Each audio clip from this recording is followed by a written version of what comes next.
के मुलायम सिंह को अब्बाजान कहने पर अखिलेश ने निशाना साधा, जिसके बाद सिद्धार्थनाथ सिंह ने पलटवार करते हुए कहा कि अब्बा तो उर्दू का मीठा शब्द है, उनको बताना चाहिए कि इस उर्दू के शब्द से उनको इतनी नफरत क्यों हो गई है। मैं तो केवल एक ही कहूंगा बात, भारतीय जनता पार्टी के मुख्यमंत्री जी को अपनी भाषा पर संतुलन रखना चाहिए।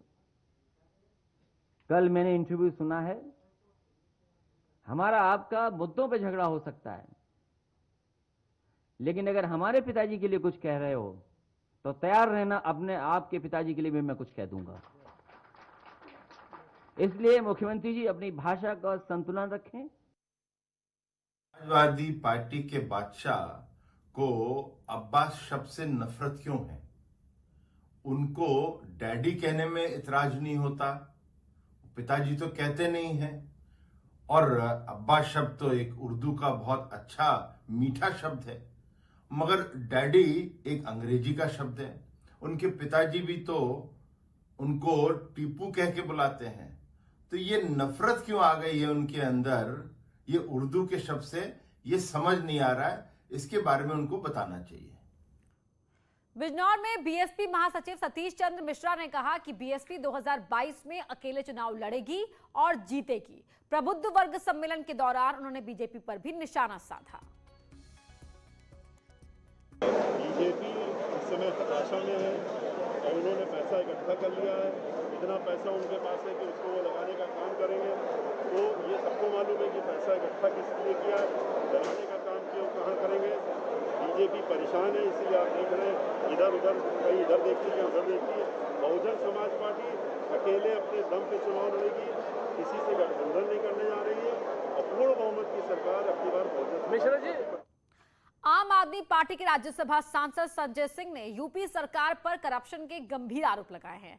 संजय सिंह का कहना है कि यूपी में जल शक्ति मिशन योजना के तहत करीब 30,000 करोड़ का करप्शन हुआ है, जो देश का सबसे बड़ा घोटाला है।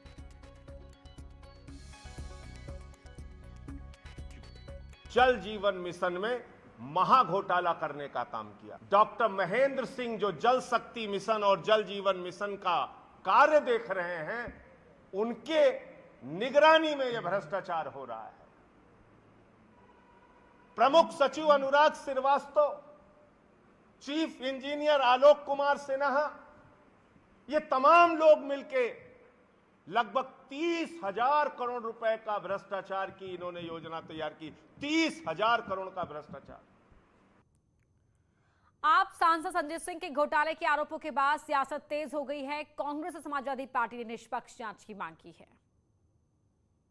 इस तरीके से जल शक्ति मंत्रालय ने ये काम किसी एक ऐसी ब्लैक लिस्टेड कंपनी को दिया है, इसका जवाब योगी आदित्यनाथ जी और उनके मंत्री को देना होगा कि इसमें कितने करोड़ की मलाई आई है और किस किस में बटी है। इसको जल शक्ति मंत्री की ख्याति को लेकर ये पहले से ही प्रश्न चिन्ह उठ रहे थे, सवाल उठ रहे थे कि इस विभाग में काफ़ी घोटाला हो रहा है। अब एक जिम्मेदार सांसद ने जब तथ्यों के साथ आरोप लगाए हैं तो इसकी निश्चित तौर से एक निष्पक्ष जुडिशियल इंक्वायरी होनी चाहिए। यूपी विधानसभा चुनाव की तैयारी में कांग्रेस भी जुटी हुई है। लगातार अजय कुमार लल्लू की अगुवाई में कांग्रेस यूपी की सियासी जमीन को टटोलने में लगी हुई है। इस बीच प्रदेश कांग्रेस अध्यक्ष कानपुर पहुंचे, जहां उन्होंने 2022 के चुनाव में गठबंधन की तस्वीर साफ की। उन्होंने बताया कि इस बार कांग्रेस एसपी और बीएसपी से गठबंधन नहीं करेगी, क्योंकि जब जब कांग्रेस ने गठबंधन किया तब तक उसका खामियाजा भुगतना पड़ा। वहीं राजीव गांधी खेल रत्न अवार्ड का नाम बदलने पर अजय कुमार लल्लू ने राजीव गांधी का अपमान बताया। कांग्रेस गठबंधन करेगी, छोटे दलों से करेगी, गांव से करेगी, गरीब से करेगी, नौजवान से करेगी, किसान से करेगी, उत्तर प्रदेश के महिलाओं से करेगी, आवाम से करेगी, उत्तर प्रदेश के तमाम उन समस्याओं से करेगी। नाम बदल देने से राजीव जी के सम्मान में कोई कमी नहीं आएगी। सरकार को यह चाहिए था कि जो खेल गौरव है आदरणीय ध्यानचंद जी, उनके नाम पर भी एक रत्न रख देती तो शायद ठीक होता।